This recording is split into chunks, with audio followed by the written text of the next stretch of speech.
ഇതെൻ്റെ ചെറിയ അടുക്കളത്തോട്ടാണ്. ഇവിടെ അധിക സമയമൊന്നും വെയിൽ കിട്ടില്ല. സൂര്യപ്രകാശം ഒരു 4 മണിക്കൂറോളമാണ് നേരിട്ട് കിട്ടുള്ളൂ. പിന്നെയൊക്കെ ഷെയ്ഡാണ്. ഇത് വിത്തിന് വെച്ച ചുരക്കയാണ്. പിന്നെ വീണ്ടും ഇവിടെ കുറേ ചെറുതായിട്ടുള്ള കായകൾ ഉണ്ടാവുന്നുണ്ട് ചുരക്കയുടെ. ചുരക്ക കൃഷി എന്ന് പറഞ്ഞാൽ അധിക ചിലവൊന്നുമില്ല. പക്ഷേ ഇതൊരു 3 മാസത്തോളം നമുക്ക് ഇതിൻ്റെ വിളവ് കിട്ടും.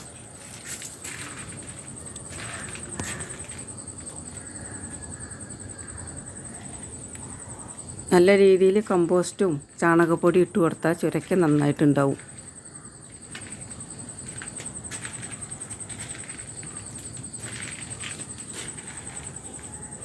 ഇത് വിളഞ്ഞ് പാകമായതുകൊണ്ട് ഇത് അടുത്ത ദിവസം തന്നെ മുറിച്ചെടുക്കും.